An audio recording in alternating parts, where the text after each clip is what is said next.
Hello, hello, hello. Good morning, good morning, good morning. JLR Investigates. Come on in, everyone. Got some new interesting information I want to share with all of you with the Veronica Butler Jilian Kelley case. Come on in. We've been covering this case for a while. 4 people are arrested. Will there be more that get arrested? That remains to be seen. This is wild, folks. I'm about to share some information that you're probably not aware of, and maybe locals know about this, but as far as the internet, YouTubers, media outlets, I haven't seen anyone report this, and it's once again shocking the amount of community connection dealing with these defendants. We just heard the other day about the judge Vincent Forbes, who was friends with Tad Cullum, one of the defendants, and was actually at his house when the raid went down. Well, now we have another type of individual here, Cole Twombly, where there's a relative of his, his own brother, matter of fact, who is running for sheriff in Cimarron County, Oklahoma. This is some wild stuff, folks. The brother of murder suspect Cole Twombly, this guy right here, and his name is Clint Twombly. And according to records, he is running for sheriff as a Republican in Cimarron County. This is wild stuff, folks. And not only is he running for sheriff, maybe he's not anymore, but he's on the list. He's still on the list. Not only that, but if you read the affidavit of probable cause on these jokers' arrests, he's mentioned. CW name drops him in the PCA affidavit and says that Cole and Cora took his truck on the morning the murders happened. So it's quite possible not only is he running for sheriff, but Cole took his vehicle to commit a crime. Wow. Now, let me show you. Let me show you the proof right here that he's running for sheriff. If you go and just put his name in the Google search, Clint Twombly, Cimarron County, lo and behold, there's a list called Oklahoma elections. Oklahoma elections. And on this list of Oklahoma elections, it's saying the June 2024 list of elections. And it's going by county and county. And we're going to scroll down to Cimarron County. Cimarron County. Where are you, Cimarron County? Cherokee County. Cimarron.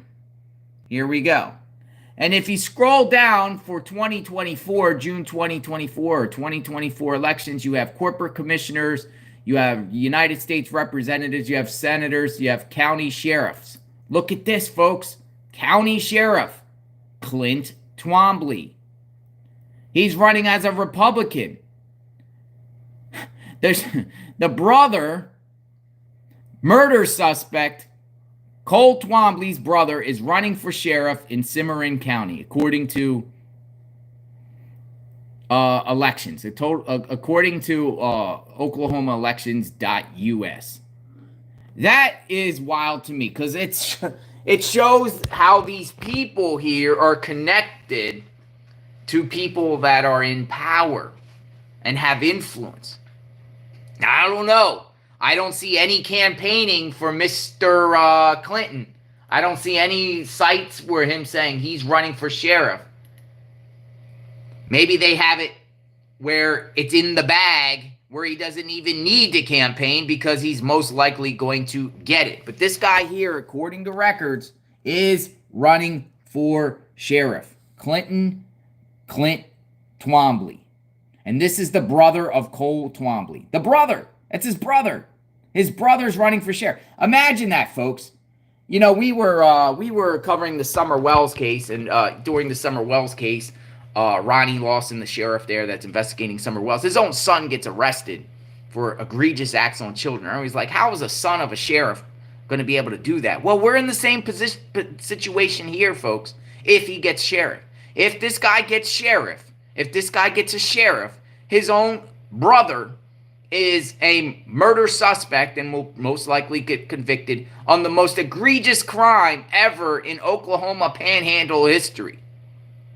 Make that make sense. And not only that, would he have any influence if he's the sheriff? You know, the sheriffs in communities have a lot of power. They have a lot of influence. They have a lot of power. Wild stuff. But this goes also, like we just heard the other day, Brian Hinton, great reporting by Brian Hinton, News Nation. I'm going to share a clip with you about that situation. But the judge, Judge Vincent Forbes, a judge, had to resign because of his ties with Tad Cullum. A judge that apparently Elkhart, Oklahoma, or Elkhart, Kansas. I'm sorry, Elkhart, Kansas, right across the border. Judge Vincent Forbes. We've been seeing that, right? We've been seeing him speak, and after he spoke about Tad, saying he's actually a good guy, he was brought in. He was brought into the I guess city council. That's also the mayor and elected officials, and they told him, you got to go or resign.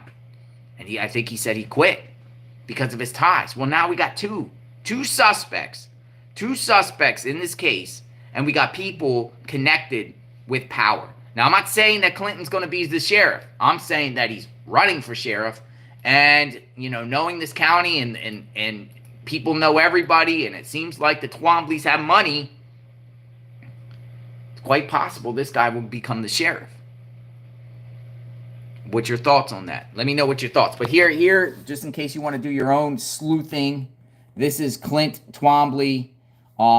He obviously supports law enforcement because he has on his Facebook page, Griggs, Oklahoma. On his Facebook page, he has a Border Patrol badge if someone lost their life in Border Patrol. But yeah, and not only that, folks, but his vehicle was listed in the PCA, and Cole used his vehicle, allegedly, according to CW. And we'll talk about that, and we'll read that again just to show you in case people don't know. This guy's running for sheriff in Cimarron County, according to records. Now, is he going to back out, or is he going to continue to be run for sheriff now that this happened? I'm sure he's shocked to the core that his own brother just got arrested for 2 counts of murder and kidnapping. Cimarron. Thank you, G.R. Cimarron. There he is. Your next sheriff of Cimarron County could be Clinton. Could be Clinton. Maybe, maybe not. That's up to the people. That's why we're bringing awareness. I don't think that's right. Because not only that, but some people say, well, what does someone's brother have to do with someone else's action? Well, I think there's more to it, folks, because have you guys read the affidavit of probable cause? Well, let's read it again.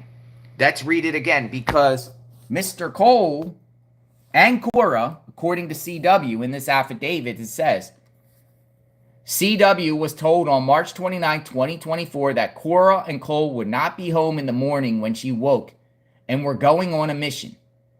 When CW woke at approximately 10 o'clock, Cora and Cole were not home, but came home around 12.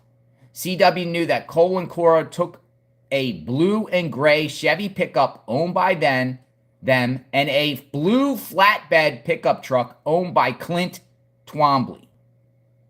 So he's name dropped, and it's quite possible that the bodies of Veronica and Jilian were put on Clint Twombly's flat blue pickup truck. It's quite possible.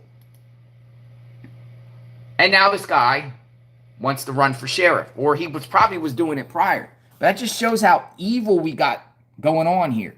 Clint Twombly running for county sheriff. The nerve of this family. Amissa says his truck and accessory.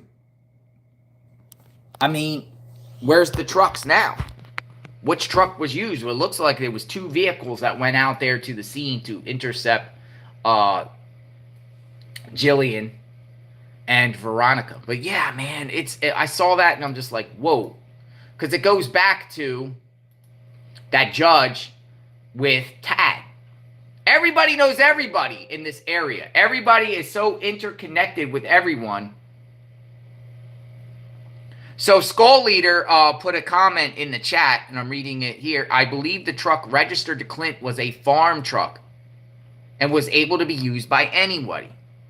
I don't believe Clint gave them permission to use it to commit the murders. Interesting, right? Interesting. Do you think Clint knew what was going on or what wasn't going on? In fairness, Clint could be totally out of the loop of this. And, you know, he could disavow. He could disavow Cole. Want nothing to do with him. Here's a map. I want to show you a map. Because we got pretty interesting. Somebody put this together. I found this in a group. And this is pretty much the key locations centered around this case. Right here. The key locations centered around this case. And this is the missing mom's overview map. Vehicle was found off of Highway L or Road L in 95, just north of the vacant gas station. So this is Beasley's property. This is Tad Cullum's property.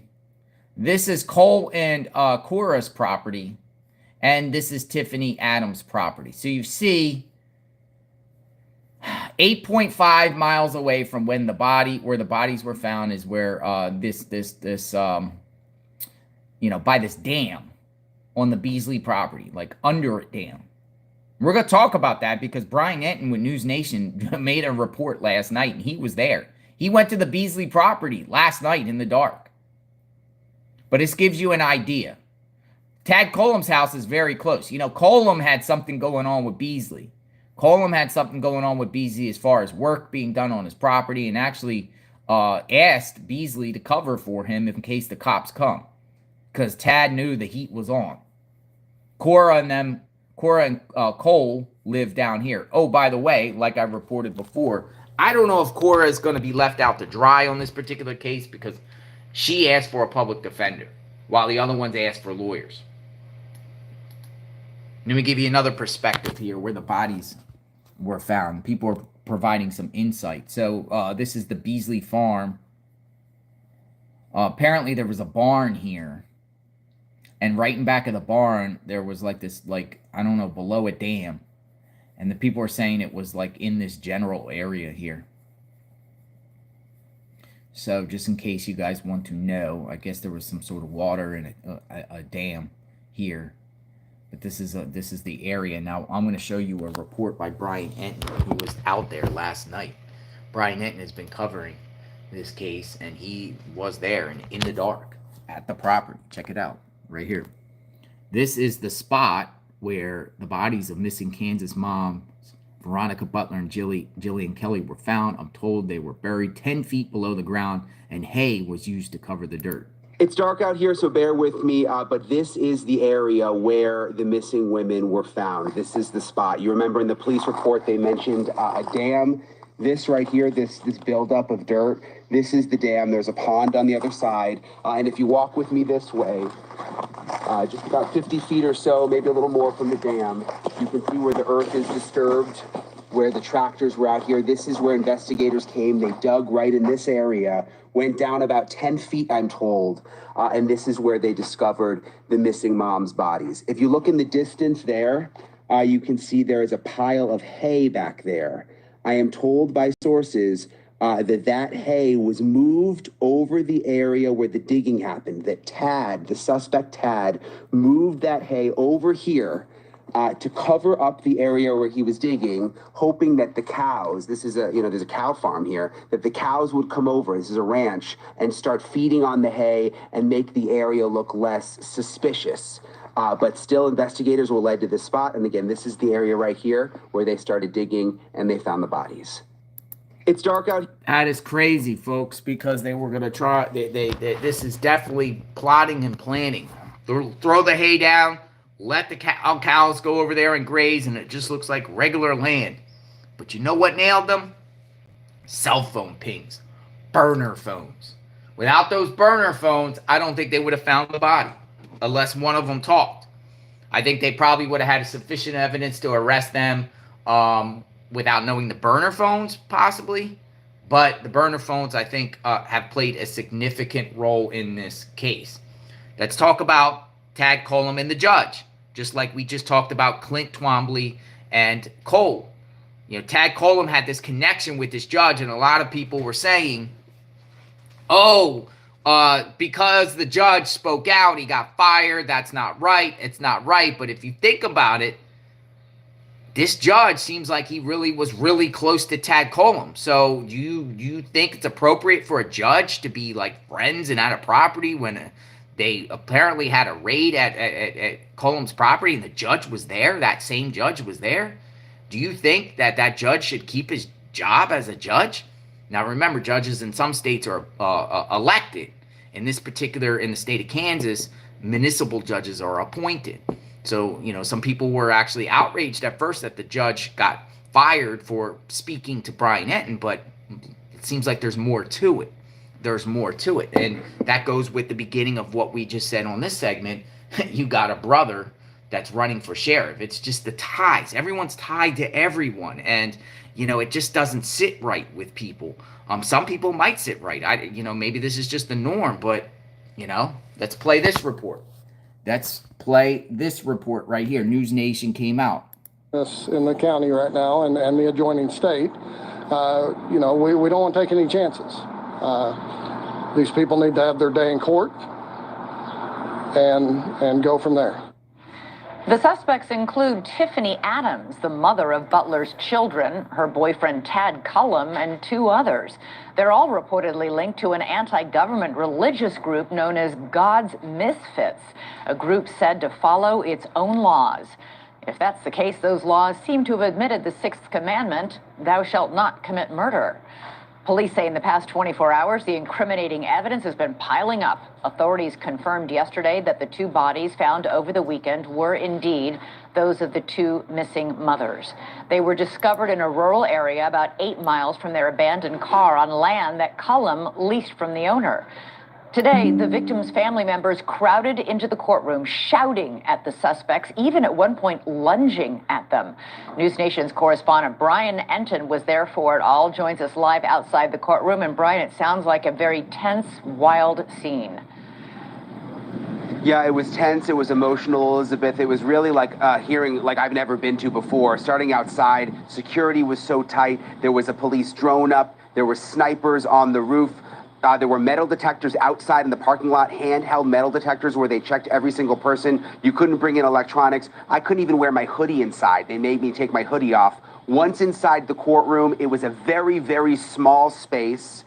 The last 2 rows were filled with the victims' family members, about 24 of them or so. And when the suspects came in, they were very, very angry and emotional. And they were saying things out loud that you could hear in the courtroom. I wrote some of these things down. When suspect Cole Twombly came in, Veronica's dad audibly called him a bastard. When Tad Cullum came in, he said, sorry, ass piece of you-know-what. And when Grandma Tifany came in, he said, effing B, who killed my daughter. And then they actually had to restrain him. His family members had to hold him back, hold Veronica's dad back because he was trying to lunge towards the suspects. All of this happening as the hearing was underway. We spoke to Veronica's aunt outside right afterwards. Take a listen. First of all, I'm so sorry for everything you've been through. And just that courtroom was so small. I can't imagine you guys were just so close to them. I mean, what was that like? To hold my brother back from jumping, there's just too many emotions, so much anger. I don't understand how somebody can hate somebody so much that you want to kill him. My niece did not deserve that, and neither did the young lady with her. She was just there to help her. We didn't deserve this. So all of that was happening inside, Elizabeth, and then when we came outside, there was a large crowd out in the parking lot, including suspect Tad Cullum's sister, who started shouting that he would never hurt a woman. So you can just imagine emotions on both sides. Again, I've never really seen anything like that in a courtroom before, Elizabeth. Wow, that's pretty amazing. Also, yesterday on this show, you had an interview with a local judge who was friendly with one of the suspects who's been arrested and charged with murder, was shocked at those developments. Turns out he got fired today because he spoke to you. Yeah, it was shocking. Judge Vincent Forbes, he's a judge here in Kansas, where we are, near where the murders happened. The court hearing and the court case is all the way in Texas County, Oklahoma. So he has nothing to do with the case. He did know one of the suspects. He spoke to us. He calls us last night and says, listen, after your interview aired, the city council forced me to resign. They were so unhappy that I spoke out about all of this. I just went back to the judge's house to find out what happened. Take a listen. I was sitting here in the house, and I got a phone call. There was a city council meeting last night, and they said, you need to come over here. So I went over there. It's only a block. I walked over, and I went in, and they were in executive session. When it was over, 3 or 4 minutes, they called me in, sat down, and they said, we've had a lot of static about your interview, and we don't like it. The mayor has absolute control over my job. I'm appointed. He can hire me or fire me. And I said, well, just fire me. One of the councilmen popped up and said, oh, you're going to turn in your resignation. He's very nasty about it. I didn't appreciate that. And I said, that's not a problem. I'll quit. You remember, Elizabeth, he talked to us yesterday about the cult group God's Misfits, what he had heard about them, also the fact that he knew the suspect, and apparently they weren't happy he was talking about it. It just goes to show why everyone is so nervous to talk around here. There's intimidation. The suspects were powerful. They owned thousands of acres of land. You know, you look at their pictures, you might not realize it, but they were powerful, influential people in this area, Elizabeth. Yeah, and all along we've been reporting, even before they made the arrests, before we discovered the bodies, there was a lot of fear around this grandmother. People just were very afraid to speak out about this family. I guess we're seeing now a little evidence of that. Huh. Oh, interesting, right? Because it seems like there is a lot of power and influence with these people. The 4 suspects, their connections to certain people, and now we have, you know, one where a judge is friends with one of the suspects. Should that judge been fired? You know, let me know your opinion. Some say yes, some say no. Etten didn't really say in that report that he was there at the property when the raid went down, but the news report said, municipal judge, friend of Kansas mom, suspect present during raid. That's, you know, he's there at the house when the raid went down. As far as a friend, you know, being a friend of Tad Cullum. And then now you got what we just shared here with Cole Twombly's brother Clint running for sheriff. Who else is in the mix here that we don't know about? These individuals will go back to court May 8th. We'll be monitoring that situation. Yeah, it's wild to hear that a courtroom, you know, it's just, I expected that, you know, when you mess with somebody in a small town, you know, it gets wild in there, and Enton said he's never seen anything like that in a courtroom, and maybe they'll take precautions next time to prevent any type of violence or any type of people, you know, lashing out on others, whatever like that, because also the defendant sides of the family seem like they're going to go there too. And they're going to maybe possibly stick up for them, saying, you know, they're innocent, or they didn't do it, or, you know, whatever. And then there could be clashes between the both parties. So I'll be monitoring that situation. And if new developments come on this case, I will share with you. Oh, by the way, I reached out to the mayor that fired Vincent Forbes. I sent him a message. I'll show it to you and see if I find it. I was going to show you that. He didn't respond. Let me see. Where is he at? What's his name? His name is, where is he? I'm looking through my face. I forget his name offhand. I'm looking. I can't find him. Where are you, dude? Yeah, I sent a message to the mayor. If you guys know the mayor's name, tell me and I can recheck. Tell me the mayor's name offhand. and because I don't see it here. I swear I sent him a message. It was like, any comment on the firing. No response. Let me look here one more time. Oh man, I don't have it here. Oh yeah, here we go. Leo Carrillo, right here. I sent him a message. Leo Carrillo. And I said, sir, I am a journalist. Claims that you called for Judge Vincent Ford's resignation after he spoke on News Nation about Tad Cullum. Is that true? Wanted to get your side of the story before publishing. And I sent that on Tuesday night. And Mr. Carrillo has not responded. So maybe he won't respond. But I wanted to get an idea of what that was about. You know, we always on JLR Investigates, when we hear stories, we try to get to the other side of the story and try to figure these things out. Clint, what's your thoughts on Clint? Is he going to be the next sheriff of Cimarron County, Mr. Clint here? Is this going to be the next sheriff of Cimarron County? Remains to be seen. Is he going to drop out? Let me know your thoughts on that. And if anything new on this case breaks, you'll hear it here on JLR Investigate. Got a playlist up, and we'll continue to dig in. Praying for the victims' families, just praying for the whole community. I'm sure they got all the spotlights. And, you know, when these type of cases happen, you get a lot of media that go all around the area and everything like that. So I'm sure just neighbors and community that don't really like that either, because their whole community's in the spotlight. So will it die down? I don't know. I think we're going to see much, much more out of this case.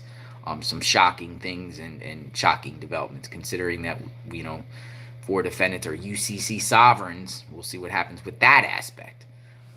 JLR Investigates. Good morning, everyone. Let me know what you think in the comments. Sub to the channel. Like, hit the notification button. When more information comes out, I'll share with all of you. Have a great day. Until next time, everyone, please be safe. Have a good day. Bye.